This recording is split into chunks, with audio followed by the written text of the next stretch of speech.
ও আসলে নায়িকার অফার পাইছিল, আমরাও চাই না, ও নিজেও চায় না। হ্যাঁ, তো ছোটবেলা থেকে এফডিসিতে যায়, যেহেতু আমি এখানে যাতায়াত ছিল আমার, এই কারণে ও ছোটবেলা থেকে যেমন পিকনিকে, তারপরে আরো যা যা আছে ওগুলাতেও যায়। কিন্তু কখন খেলাধুলা প্রত্যেকটা ইয়েতেও যায়, তো কিন্তু কখনো ওর ছবির অফার আছিল 4টা, তার মধ্যে এফআই মানিকের আরো আগে একটা ছোটবেলার ছবির ওই ইয়ে ছিল, তো কোনোটাতেই আছে, যেমন আমাদের উত্তম আকাশ, কোনো ছবিতেও ইয়ে করেনি, ইচ্ছাও নাই ওর, ছিলও না। আর দ্বিতীয়ত অ্যাকচুয়ালি ফেল আমি করি নাই, ফেল করছে এফডিসি। এই শিল্পীরা আমাকে ঠিকই ভোট দিছে। গতকালকে রোজিনা আপার কথা বললো যে আমার লাশ যাতে এফডিসিতে না যায়। গতকালকে এই আজকে একটা নিউজ পেলাম যে ওইখানে উনি বলছেন যে বাপ্পারাজ ডায়াকরাজ রাজ্জাক, সেও নাকি বলে গেছিলেন যে আমার লাশ যাতে এফডিসিতে না যায়। কাদের কাছে যাবে, কিসের জন্য যাবে? তারও তো মনে আক্ষেপ যে আমি এই শিল্পী সমিতির প্রতিষ্ঠাতা, সে কার কাছে যাবে যে বলবে যে তুমি আমাকে ভোট দাও? শিল্পীরা তাকে ভোট দেবে। শিল্পীরা কখনো বিক্রি হয় না টাকার কাছে।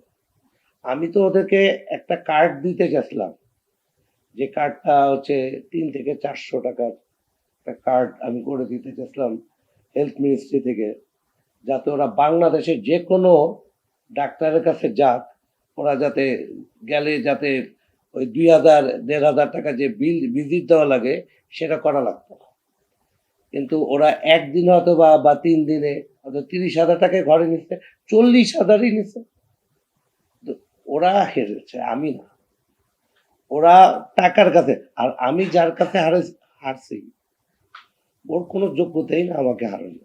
এবার আপনারা এখানে সাংবাদিক অনেকেই এই চলচ্চিত্রের সাথে জড়িত, আপনারাও জানেন এখানে কি হয়েছে, কি ধরনের নোংরামিতা হয়েছে।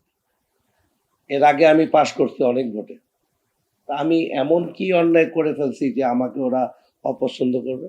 আমি এখানে 350 লোকের খাবার অ্যারেঞ্জমেন্ট করছি, এটা আপনাদের অনেক সাংবাদিক জানেন। এটা কি আমার ডেকে এনে খাওয়ানোটা কি অন্যায়? বলুক তো দেখি কেউ জয়ের প্যানেলে যে কেউ এইভাবে খাওয়াইছে কিনা। কি যেন নাম ওনার, উনি ইয়ে থেকে দাঁড়াইছে, উনিও বোধহয় ফেল করছে পিসি থেকে, উনিও খাওয়াইছেন, উনি বোধহয় 30-40 জন বা 100 জনকে খাওয়াইছে। এই খাওয়ানোটা কি অন্যায় হয়ে গেছে? নিজের পকেটের পয়সা দিয়ে খাওয়াইছে, ধান্দা করে এনে খাওয়াইনি। বাচ্চার হয়তো বা কোচিং এর পয়সা, হয়তো স্কুলের ওইটা থেকে যেয়ে খাওয়াইছে। এই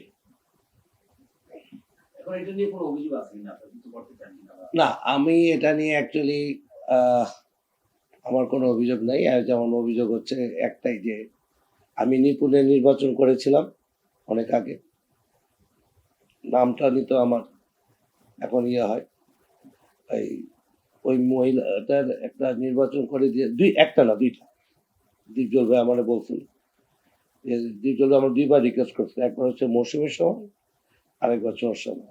এই আমি তো দীপজল ভাই সারা জীবন আপনি যেমন বলছেন আমরা ভোট দিছি, এই জায়গাটায় মন স্থির করে আসছে। সজল নামে একটা ছেলে আমার বলছে তুই এটা মুখের উপর তুই লিখে তো একটা ভোট দেবো, তাও মিথ্যা কথা বললাম। আমি তো ওই ওদের মতো না যে এইখানে ভোট দিয়ে ওইখানে এসে। আজকে আমাকে কতজন ছবি পাঠাচ্ছে জানেন? ভাই আমি আপনার ভোট দিতাম, গুইনা দেখি টোটাল 127, আমি ভোটই পেয়েছি 118টা, কিন্তু ওরা পাঠাতে আমার মোবাইলে আছে 187 জন আমাকে পাঠাতে, আমি তোমার ভোট দিতে, আমি আপনার ভোট দিই। 187 জন যদি ভোট দেয় তাহলে তো আমি 118টা পাইলাম কেন? আর আমার লস ভোট যে গুনছে সেটা আমি জানি। তো ওরা হচ্ছে শেয়ার করে আর নিজেকে হালকা করার জন্য আই হাই এইভাবে বিক্রি হয়েছি, রতিনাবে এই কথা বলছে। অ্যাকচুয়ালি ওদের কোনো ক্যারেক্টারই নাই। আপনি দেখেন ওই ম্যাক্সিমাম যারা শিল্পী তারাই শুধু হয়তো বা আমাকে দিছে, আর আমার এগেন্সে একটা ছেলে ছিল, ওই ছেলেকে দিছে, আর হচ্ছে মারুফকে দিছে। তার বাইরে তেমন কোনো শিল্পী আমার মনে হয় না যে বিক্রি হচ্ছে।